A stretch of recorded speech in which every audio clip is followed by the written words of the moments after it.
What up, everybody? It's iPadBeatmaking.com here today on Friday, June 18th, 2021, giving you some news you can use.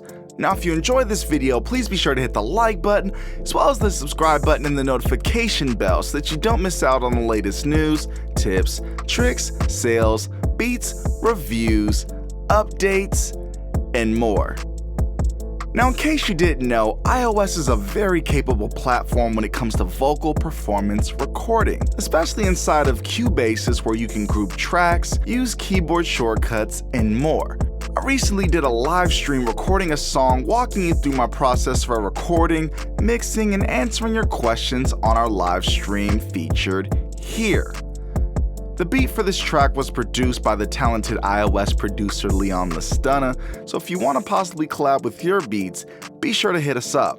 And yes, the video is really long, but I've gone through the laborious task of adding timestamps where it matters, so you have an easy to follow walkthrough guide. Hopefully it'll help you with vocal tracking and mixing on the iPad or your iOS device in general. To make sure that you don't miss out on our live streams in the future, make sure you're subscribed with the notification set to all. And let us know, what content would you like us to feature in our future live streams? Let us know in the comment section down below.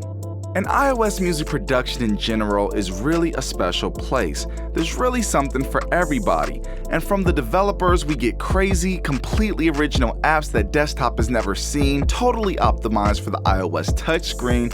We've also got desktop ports of modern pro apps such as FabFilter as well as others. And we've even got some desktop classics previously lost to history, completely remade for iOS. Such is the case with Hammerhead Rhythm Station, made by Brandboss. And the description says the following: "The Little Shark is back. After 25 years, the new Hammerhead is a fresh, mobile interpretation of the classic software drum computer that started it all. Hammerhead is still simple, fun, and playful. It still feels like a little 90s groove box, except this time it fits in your pocket, it integrates in your plugin ecosystem, and comes with a lot more creative possibilities. You can pick from dozens of classic sounds and loops, or import your own waves. Use the built-in drum synth to design your own kicks, bobs, talks, and thwacks. Run standalone and as a state-of-the-art AEV3 audio unit plugin, for example in GarageBand. AU plugin supports individual outputs per channel, MIDI output in full screen modes. Trigger sounds and patterns using MIDI when hosted as an AU plugin. One-click compression and distortion with several sound models. Let the universe decide. Random pattern generator, mutation, glitch, and much more. Easily create complex, evolving polyrhythms, and is designed for creative fun. No menu diving or arcane expert settings. Just dive in and create."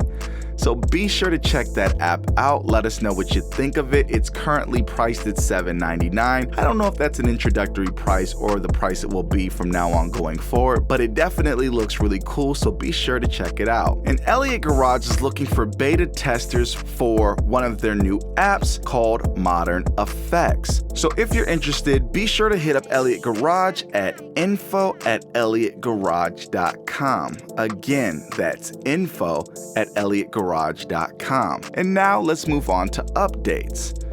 First off, we've got Oxy Studio that fixed the bug that would cause the app to ask for a review too many times for some users. Sorry for the annoyance. I want to know from this audience, the reason I'm featuring this update is I want to know, does anyone actually use Oxy? Like, seriously.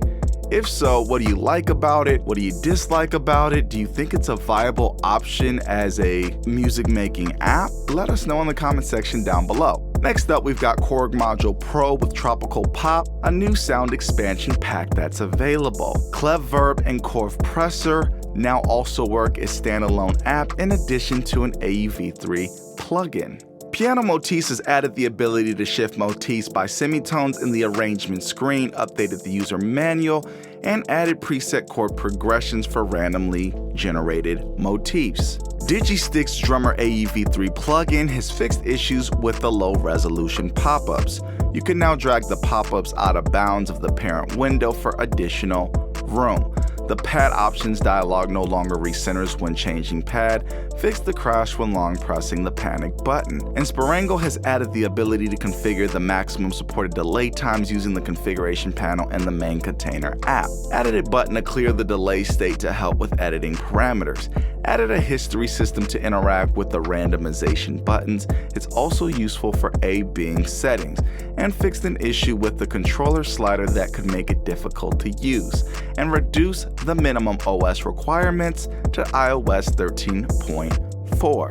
An ID700 has fixed sensitivity bug in the horizontal sliders, as well as made harmonic slider ranges closer to exponential. And Sound Fonts has been updated to improve behavior when running with another audio app playing in the background. When Sound Fonts is active foreground app, it should allow audio from another app to continue to play, such as Apple Music or Spotify, but with a lower volume level that is mixed with the notes played on the Sound Fonts keyboard. When the Sound Font apps is no longer the main app, including when the iOS device is being locked, the volume of the background app should resume playing at its normal level. Should be simple enough to get right, but the devil is in the details.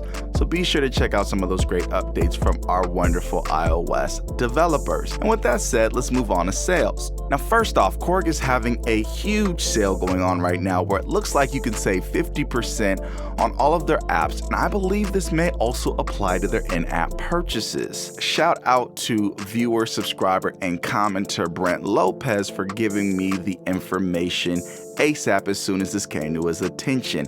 I appreciate it. If you have any information on any sales or dues, be sure to let us know always in the comment section, the DMs, or you can email it to us.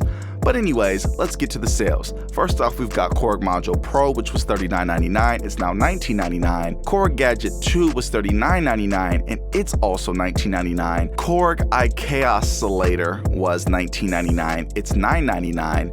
Korg IM1 was $29.99. It's now $14.99. ARP Odyssey was $29.99. It's also now $14.99. Korg IMS-20 was $29.99, and it's also $14.99. Korg iWaveStation was also $29.99, and it's also now $14.99.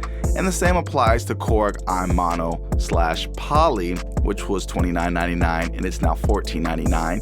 Korg IDS-10 was $19.99. It's now $9.99. Korg iPoly 6 for iPad was $29.99. It's now $14.99. And Korg Electribe for iPad was $19.99, and it's now $9.99. And Electribe Gorillas Edition was $19.99. It's now $9.99. And Korg Electribe for iPhone was also $19.99, and it's now $9.99. And UVercord Pro was $9.99. It's now 99 cents. Evolver Effects AEV3 audio plugin was $9.99, it's now $7.99. MIDI Strummer AEV3 plugin was $7.99, it's now $5.99. And DigiKeys AEV3 sequencer plugin was $8.99, and it's now $6.99. And with that said, we're about to get out of here. We hope you enjoyed today's edition of the news, and if you did, please be sure to hit the like button as well as the subscribe button and the notification bell so that you don't miss out on the latest news, tips, tricks, sales, beats, reviews, updates, and more. And be sure to check out some of the best kits available for iOS at iPadbeatmaking.com. It's iPadbeatmaking.com. Peace.